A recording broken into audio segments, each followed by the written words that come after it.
Welcome to the SPS Digital Learning Hour. Brought to you by the Digital Learning and Assessment Department.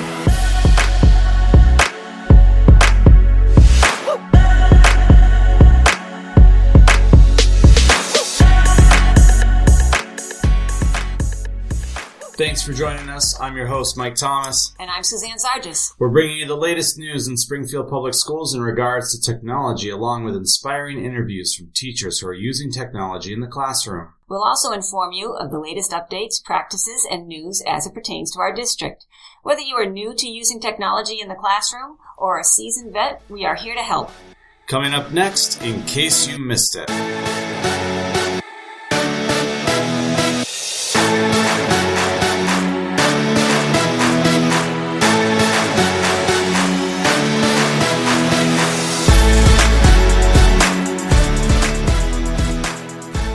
In case you missed it, the latest blog post is up and it's all about Skype in the classroom.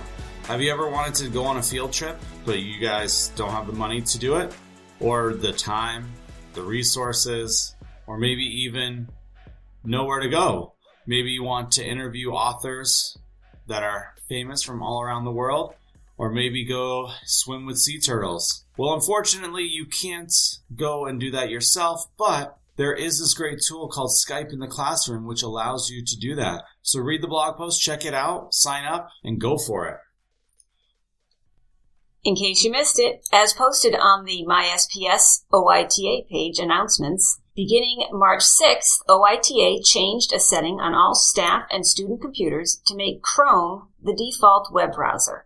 This means that when launching a website or web application, they will launch in Chrome. This change is being made to support the shift to using the OneDrive rather than the H drive for online file storage. OneDrive works best in either Chrome or Microsoft Edge, and OITA has confirmed that all core SPS applications will work in Chrome. In case you missed it, we are in the process of upgrading to Windows 10 over the next several months. The IT department will begin migrating all staff and student laptops, computers, desktops, all computers that are in this district to the Windows 10 operating system. What this means is a much more functional Office 365. Every program will run a lot more smoothly. And furthermore, using Office 365 and OneDrive is a streamlined process when using Windows 10. It's much easier to move files back and forth as you need them. So if you need help doing that, there is a link in the OITA news page, which allows you to sign up directly with TechOps. Or you can also go on to the applications page, the IT Service Center, and set up appointments to occur at 233 Allen Street. And they will now make appointments available from now through the end of July. In case you missed it, effective March 17th, OITA stopped maintaining the legacy email address domain at sps.springfield.ma.us. Senders attempting to reach you at that address will receive an undeliverable message. While we have been using at springfieldpublicschools.com for more than a year, we encourage users to send a reminder to your external contacts that they should be emailing you at springfieldpublicschools.com. That's it for In Case You Missed It. Coming up next, Hot Takes.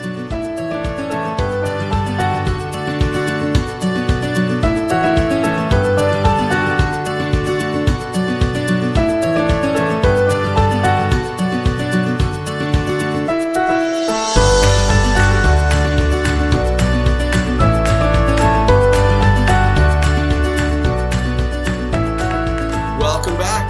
Today we've got a bunch of hot takes for you.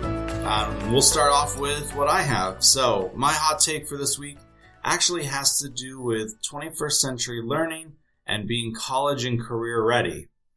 Now, one of the articles I was reading this week was called The Skills Colleges and Employers Are Looking For, which made me think back to other trainings that I've gone to, and I found another article that talks about some of those things too. But essentially, the article is talking about what are things that employers are looking for when they're looking to hire somebody. And so a lot of times these things are called soft skills. They are what people actually need to be able to do.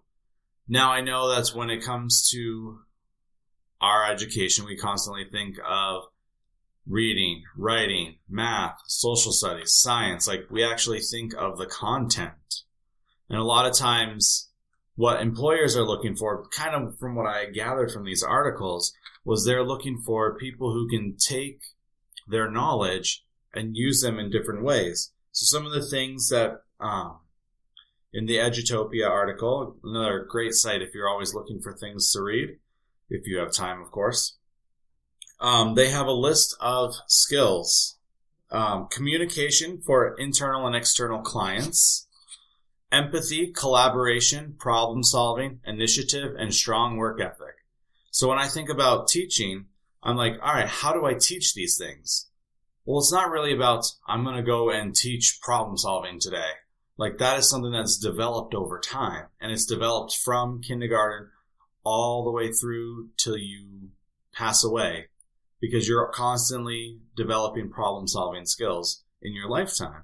At least that's what I think. I know I'm not passing away yet, but so in a lot of these skills, it comes through with what the article is talking about is that a lot of people who are graduating high school and college don't have these skills that the companies are looking for. What do you think, Suzanne? I had a lot of thoughts as I read this article. The first thing that struck me was, as you listed the different skills that are included in that list, when I saw initiative and strong work ethic, what came to mind was the growth mindset that we talked about a few weeks ago. So I love how in many of the articles that we read, so many different facets come together and everything is intertwined, and teachers know there's so many things that they have to try to touch upon when they're educating our students. And it's an enormous task, but it's worth it. And it's talked about in many different ways. In this article, it talks about the 3 C's, collaboration, communication, and critical thinking, which we've heard before. It talks about schools that have been successful, other schools that are still working on it. But in the classrooms where they were successful, they're talking about how people were positive and that the students would be positive and do their work. And more importantly, it talks about common language. So within that common language, they discussed how, in addition to the teachers having this goal, they were sure to communicate that to the students so that the students all understood what the goals were and used the same language and reflected on what they were doing to be sure that they were on task. They listed several items that are so incredibly important in, as you said, you're learning these skills from the time you enter school to the time you pass away. So I'm just going to read these skills because I just think they're so important. Listen to others. Fully present to others' meaning. How difficult is that from kindergarten through 12th grade through your entire life, to listen to others? Yeah, well, that one makes me think about, I know when I've been teaching, I've always tried to get the students to actually listen to what's being said and respond to what's being said instead of having what you want to say immediately after somebody else speaks. That's it. Because a lot of times they end up saying the same things and they're like, but that's what I said. Yeah. And then it goes downhill from there because they're not really listening to each other. That is it. We could emphasize that point. I'm sure you and I could talk about that for half an hour alone. But that it's such an incredibly important skill for students to learn and for adults to practice. So what are the other ones? The other one, seeks to understand before being understood. The first thing that comes to mind with that one to me is the business world, right? Where there may be a new CEO for whatever company, and you've got CEOs that will come in and just clear everything and start from scratch, which doesn't usually work in the long run. And you have CEOs that will come in, listen to their employees, listen to what works, listen to what's good, and then improve upon that, making changes as they go. But it's just so important. Again, you're listening and you're seeking to understand before you're voicing your opinion and your thoughts. Number 3 on this list is encourages through verbal and nonverbal cues. So I shouldn't be looking at my cell phone while you're talking to me? That is right. If you're looking at your cell phone, you're not present, you're not listening, you're not hearing. So it seems like so far, the first 3 seem to build off of each other. So with listening to others, that's the being fully present. Seek to understand before being understood. Again, that's listening to others and trying to understand what they're saying. And then encourages through verbal and nonverbal cues. You can only do that if you're present in the moment. So if I'm standing off in the corner doing my own thing while you're talking to me, then I'm not being present. And the other 2, it just seems like they all kind of build off of each other so far. I agree. Absolutely agree.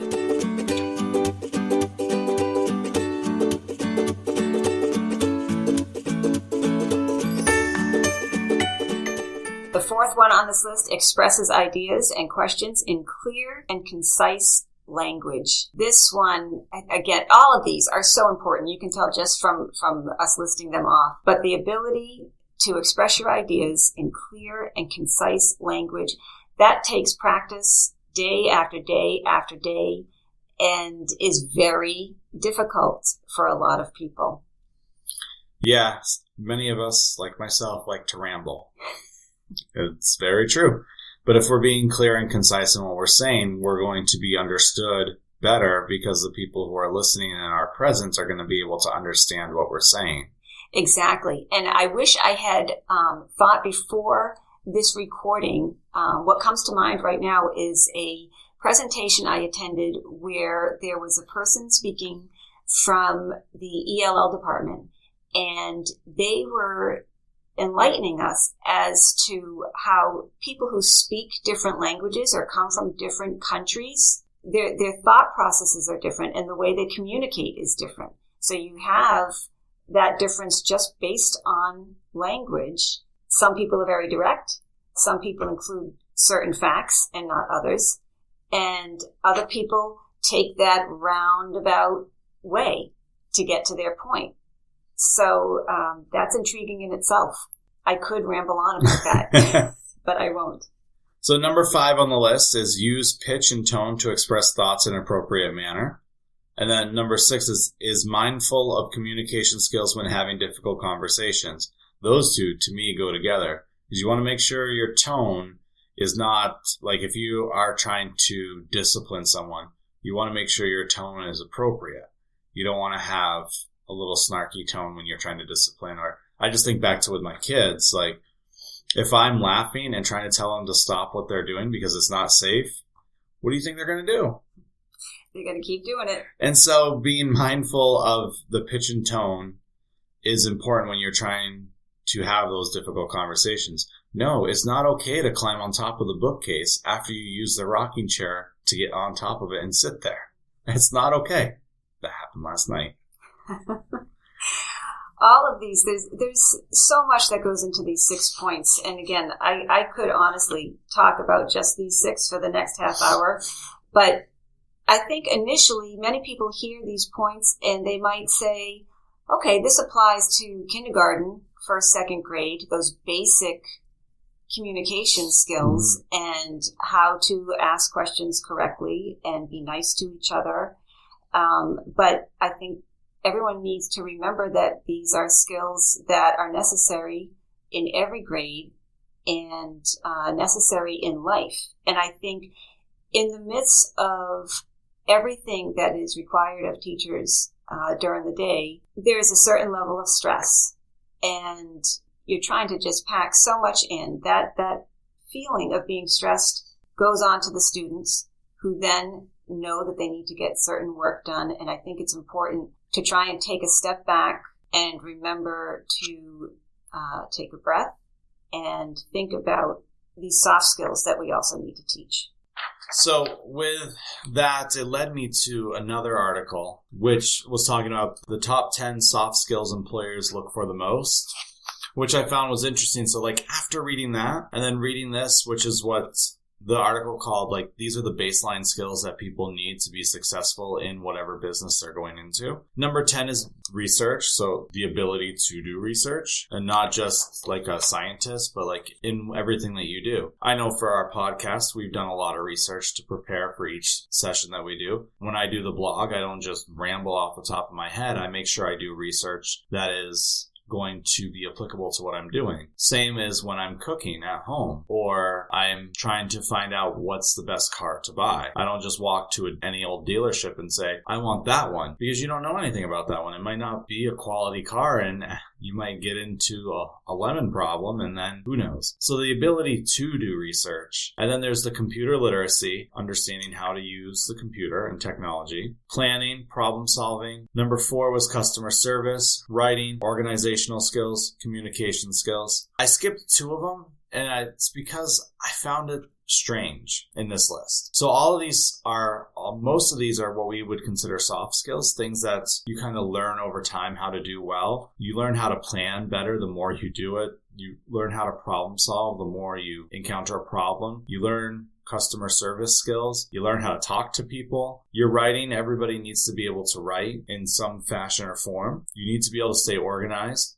I know for me, if I have a desk that's messy, it drives me crazy and I have to stop everything I'm doing and reorganize. We have to be able to communicate. But I think the 2 that I skipped on this list that really jumped out at me was Microsoft Word, Microsoft Excel. So in this list of soft skills that you need, that employers are looking for, I actually don't think 2 of them are soft. 2 of them are legitimate programs on how to use. And I just found that very interesting. Even though that there are competitors out there to Microsoft, and I'm not going to stand here and be Microsoft's the best. That's not my point. My point is 85% of the total business market, people who run companies, people who have companies, they use one of these 2 programs. And in particular, Excel and being able to run spreadsheets. And it just jumped out at me as these are things that we start teaching the students how to use very early on. And it's one of the things that most employers are looking for, which kind of is like, wait a minute, not just how to solve problems, not just like what the other article was talking about. And so I just found that very interesting.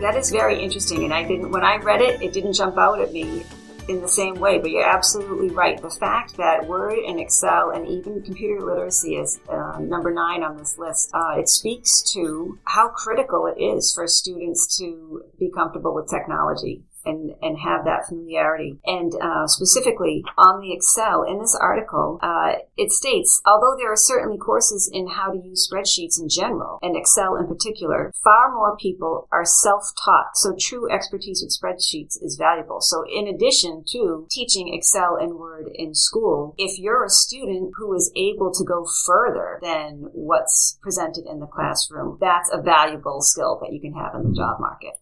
And I even think outside the job market, Excel is a very valuable tool. As you might know, maybe you don't, but our country is in a debt crisis. We spend more money than we make. And I know that there's a whole lot of politicalness to it. But to me, the bottom line comes down to, I have a budget. I balance the budget. I need something to help me do that, and Excel can do that. So like even outside of like a professional aspect, like Excel can be very, very useful and very important. I know like as continuing to grow and learn and better myself and better my future, we've taken on doing budgeting, and Excel has been a huge part of that. I can't tell you how many times I've sat in front of the computer trying to be like, mortgage is this, car is this is how much we spend on food. Holy cow, we eat a lot, but then not really because food costs a lot. And so just making sure that those numbers add up so we don't continue to go into debt. As a country, we're in debt. As a society, singular people, we go into debt quite often. And to me, one way that we can help students not go into debt after they graduate from us is teach them how to use Excel and how to use it well. And so it's just one of those things that jumped out at me. Yeah, no, I completely agree. I could go off on a tangent now about other skills. Good thing we're using precise language. Yes. I want to go back to the computer literacy because some of the statistics that they listed there really, really struck me. It basically says technophobia is simply not an option in the modern workforce. It says that 2/3 of all online job postings are in occupations where employees are expected to possess digital skills. 2/3. Then it goes on to say that those numbers increase to 78% for middle skill occupations, those that require some advanced training. And then 83% of high skill occupations require that. So I think those are really important numbers. I would post them in my classroom probably if I was a high school teacher.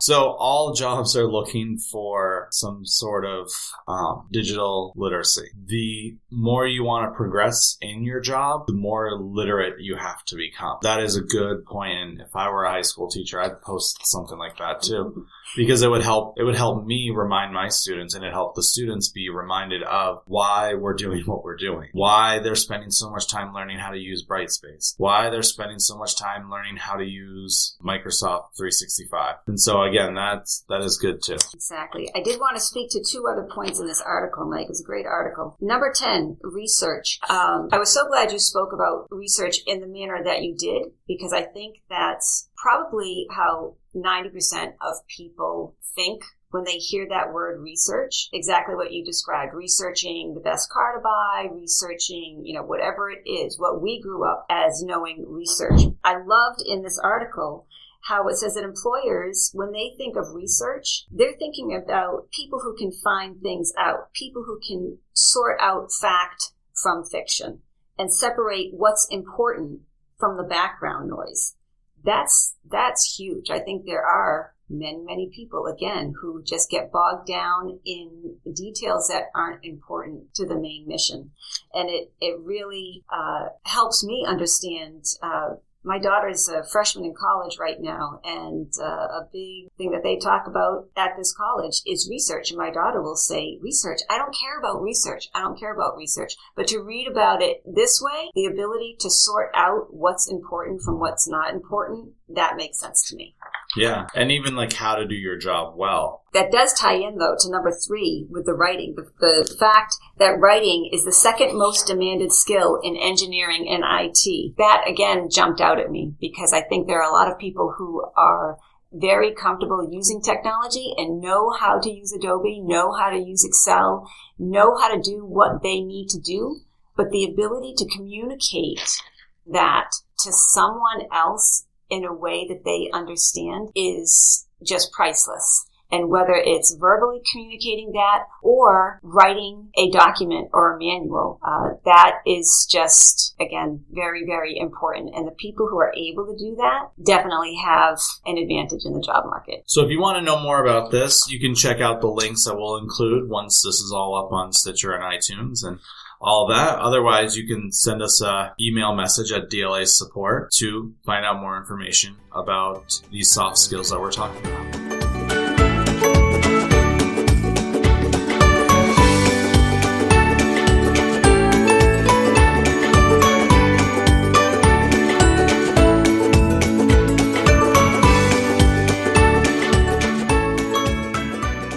My hot take for the week is an article from Harvard Magazine called Making Classrooms and Schools Safe for Introverts. This article is one of many listed within what's called the Marshall Memo. And the person who started the Marshall Memo basically reads hundreds and hundreds of articles every week and narrows them down to what they feel is going to be most valuable to educators. So this one I immediately was drawn to because I consider myself an introvert, and I was always, as a teacher, looking for the introverts in my classroom to make sure that they felt comfortable and supported and in a place that they were confident enough to answer the questions that I asked and show me what they know. And I think it's very easy in everything we're asking teachers to do today with technology. Students who are not introverts are going to be right out in front, asking all the questions, raising their hands. They're going to be very loud. And I think it's important to not skip over the students who might not be in the spotlight. What do you think, Mike? Yeah, this article, it was very interesting because I've done a number of those tests to find out like you're introverted or extroverted, and learning because of the answers I gave that I was considered an introvert. And what I liked about the article is it was a good reminder to like when making sure you're aware of who the extroverts are in your class, because they're always going to be talking. And there was a couple of strategies that they gave about how to help the introverts participate in class. Because when we think about participation, we have those who always talk, who are always listening and talking. And then we have those who don't talk, but they know what if you were to ask them directly, they know what they're talking about, but they don't want to volunteer information because someone else is already talking. And so immediately their brain is like, oh, someone else is already talking, so I'm just going to stop. That's exactly it. It even says research shows that as soon as a hand goes up, the other brains in the room shut down, which I can understand. What I liked about one of the articles that you offered, Mike, I read after this one. And again, I love how everything is intertwined. So in the article that I chose about introverts, it talks about how an introvert prefers listening to talking and thinking before they speak. And isn't that exactly what some of that common language was in your article about the soft skills? Listening to others, seeks to understand before being understood. So everything comes together. Yeah, it's nice when that happens. I know that with the Introvert article, it definitely focuses on ways to help the students who are that way. And then also even pointed out famous people who are introverts. And I thought it was kind of interesting. A few of the names that jumped out at me were Steven Spielberg, mostly because I love movies, and J.K. Rowling, who is the author of Harry Potter and the entire Harry Potter world. I'm like, how can she be an introvert? She's amazing. But she is. And same with Dr. Seuss, who is a Springfield. Right. So, and don't forget Albert Einstein. And Steve Wozniak and Rosa Parks. These are all introverted people who show that being an introvert and making a difference or creating something that is amazing, it doesn't mean that you have to be extroverted, which I think is also a good reminder, even for those quiet students in class who you know can do amazing things, but they just don't speak up because, as you mentioned before, once that hand goes up, the brain shuts off. So all of that. And then in addition to that, I was thinking of everything we've talked about, collaboration and project-based learning. I think it's important for teachers to remember that, yes, we do want to teach our children how to collaborate with one another, but I think it's just as important to teach them, again, as in your article, Mike, how it mentioned empathy. I think it's important to teach the students who may be extroverts that it's okay to be an introvert. And it doesn't mean that that introvert doesn't have anything to offer, but they need to accept people as they are and still work together as a team.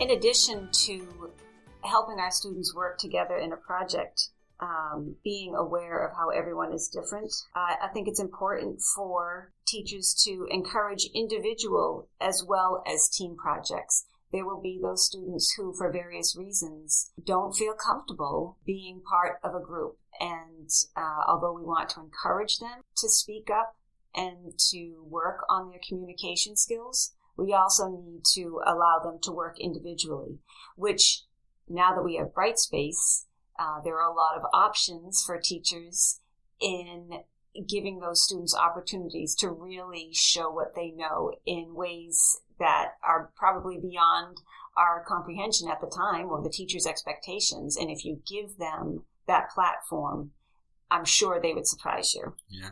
And I think also making sure that's with the assignments that you're giving, that it's not all group work. It's not all, Because a lot of times when we think of project-based learning, we think, oh, group of people working together. But sometimes the projects could be on their own. But I think also important is to make sure that there's some quiet time in the room. Like, that's why I loved when I was teaching 5th grade. Like, I would always try to make sure there was like a whole drop everything and read time, because that's a very quiet time in the room. And a lot of times, especially elementary classrooms, I can't speak to middle or high because I never taught those levels, but there's always constant noise, constant action, constant moving going on. And so I know for me, being an introvert, like, I need quiet space. I need quiet time.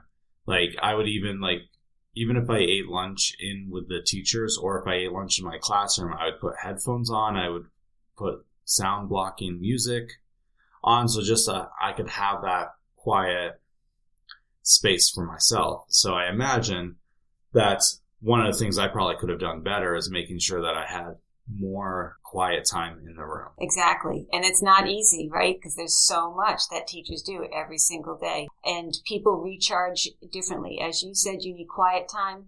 I'm the same way. I need quiet time. My husband is the opposite. He loves New York City. He loves what I consider noise, but that's how he recharges. But I spoke to a teacher yesterday who, when you think of all the technology in classrooms, he understands that for some of his students, in order for them to recharge, they need to sit, and as you described, just sit with their headphones on for a few minutes. If he gives them that small amount of time, they come back and they're ready to learn again.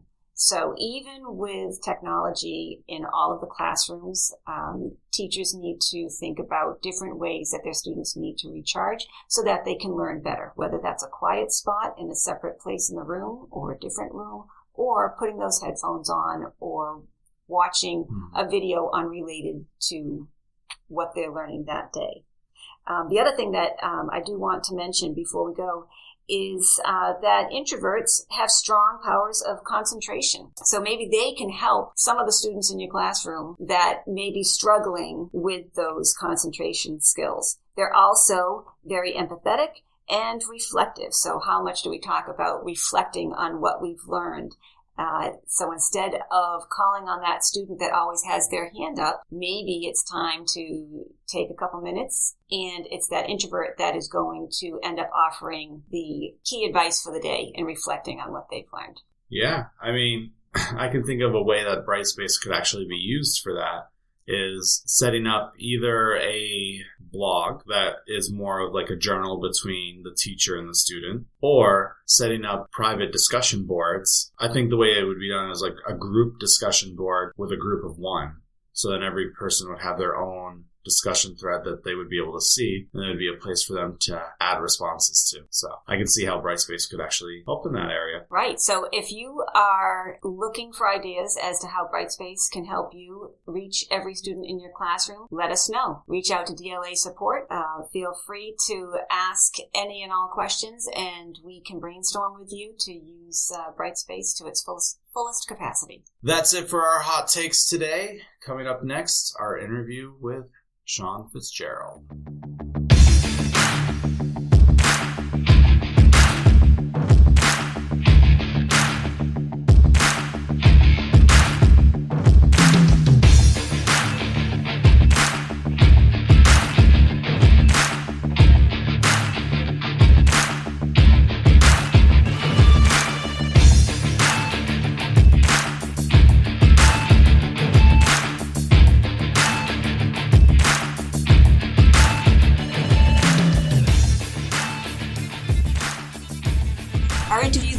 Is with Sean Fitzgerald, who is a senior systems engineer for technology operations. Sean presented at our technology symposium back in March, and he has also been an integral part in our training of many faculty and staff on Microsoft Office 365. He is a wealth of knowledge, and I consider him very skilled at communicating. Hopefully you'll feel the same way and enjoy the interview.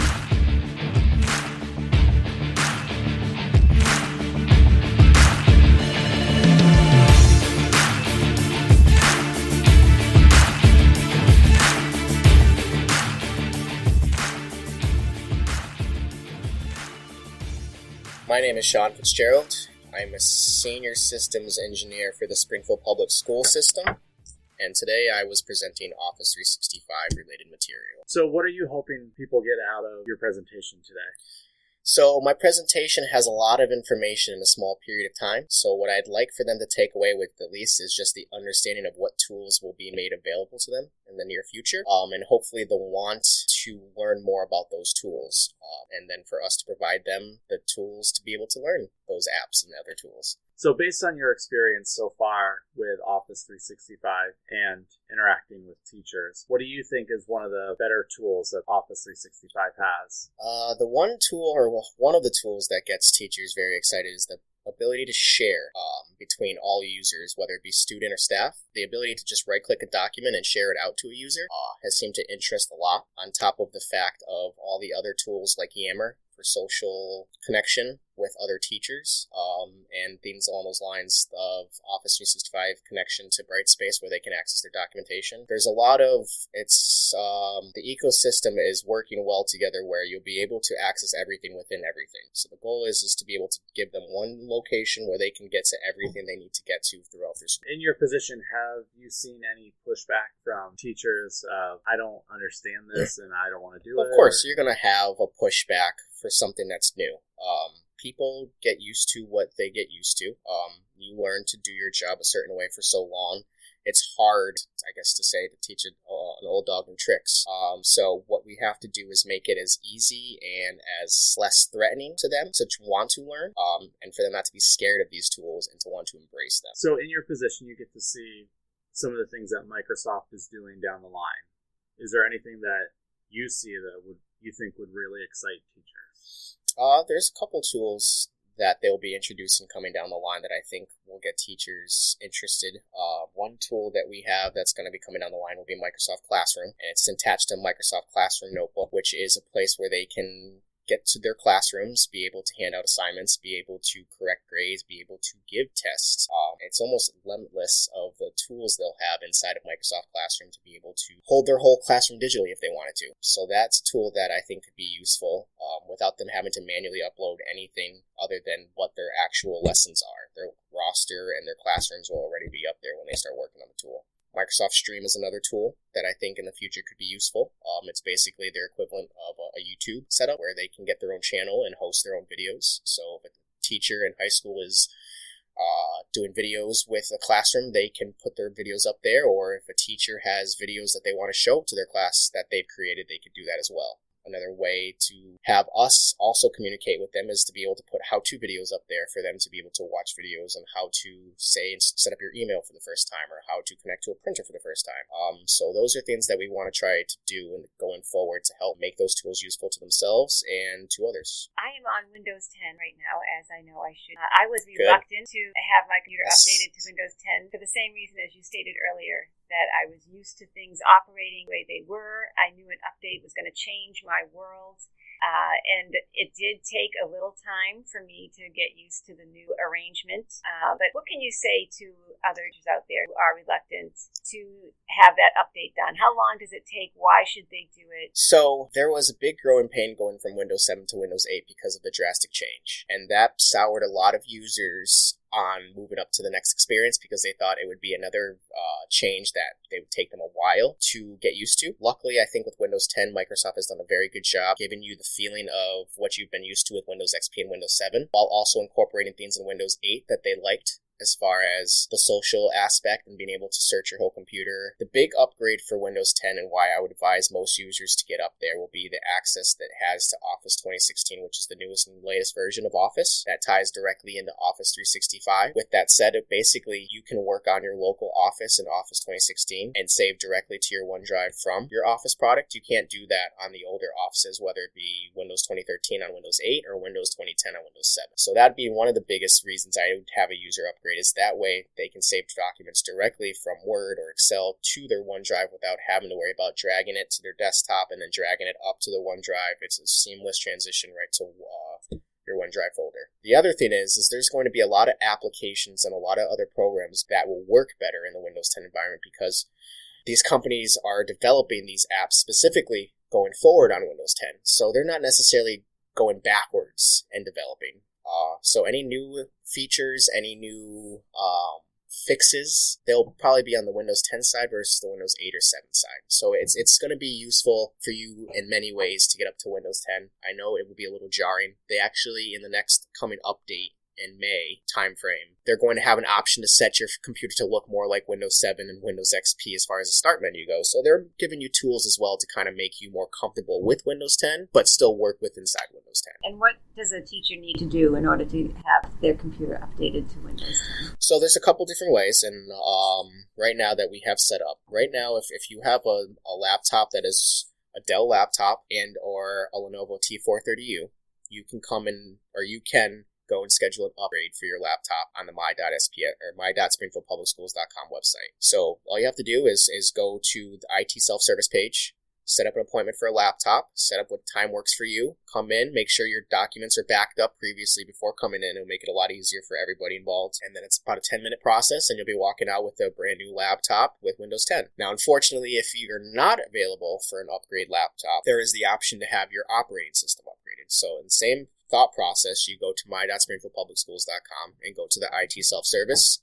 You'll be able to see a schedule an operating system upgrade appointment. And there you can have a time frame to come into our office. Again, please be backed up with your documentation before you come in, and we can then upgrade you from either Windows 7 or Windows 8 to Windows 10 on that device that you currently already have.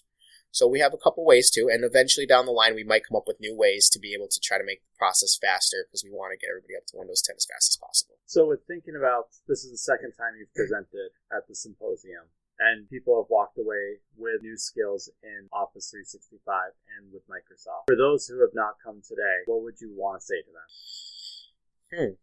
Well, come, first and foremost. The more people we can get out to these symposiums and events, the better. Knowledge is free. So if you can't come out this way, you can get most of the knowledge that I'm teaching you from other sources. There are websites out there. Support.microsoft.com has a lot of good information, videos on Office products and other Microsoft products. Education.microsoft.com is a great tool for teachers and other educators to be able to find ways to use Microsoft applications in the educational environment, as well as potentially find course activities and things of that nature. So there are ways to learn. The biggest thing is just try it. I mean, there's not much you can do other than, I guess, delete a very important document by accident. But for the most part, play around with it. Get used to it. Get comfortable with it.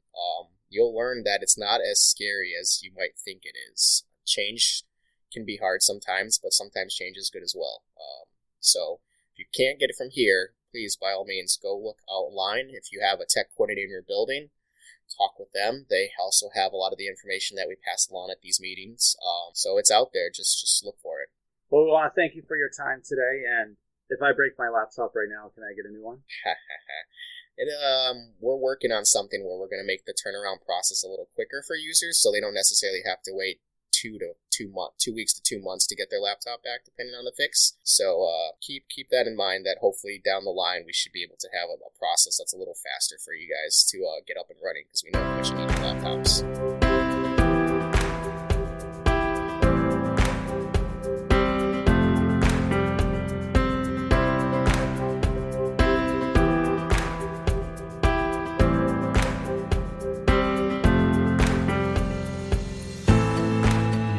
That was a fascinating interview with Sean Fitzgerald, and if you'd like to know more about Office 365 or how to do certain things or use certain tools, feel free to contact us at DLA Support, and we will get you in contact with Sean and his team, or we might even be able to answer the questions ourselves.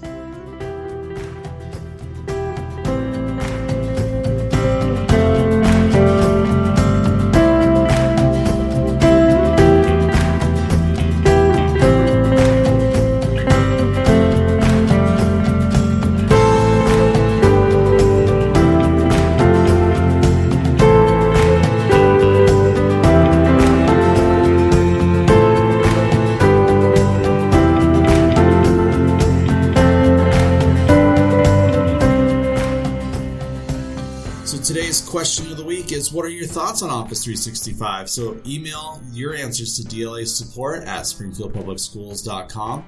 We'd love to hear back from you. Once we start hearing back from people, we'll actually even talk about it. We won't use your name if you're nervous about that. But we would love to hear from you. We'd love to hear from our listeners. Last week, our podcast, all talking about SAMR, we actually got a very nice comment back. Just a teacher was very glad that we spent time going over and talking about SAMR because there's a lot of confusion with it. And we really hope that the whole pool analogy really helps. So that's it for this week.